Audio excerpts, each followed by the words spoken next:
গেছিলাম ভৈরব বাবা দর্শনে। আর ঠিক সেই টাইমেই শুরু হয়েছিল সন্ধ্যা আরতি।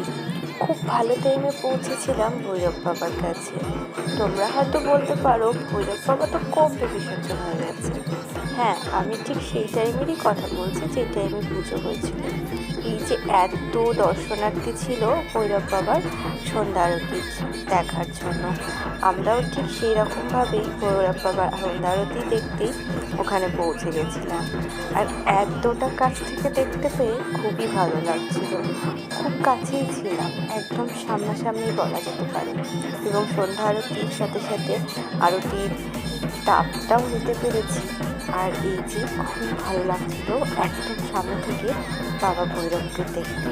কি সুন্দর মুখ, আর কি এত সুন্দর মাধুর্য। আর ওই যে দুটো মেয়ের হাতে পাখা ছিল, বড় বড় পাখা দিয়ে ভৈরব বাবাকে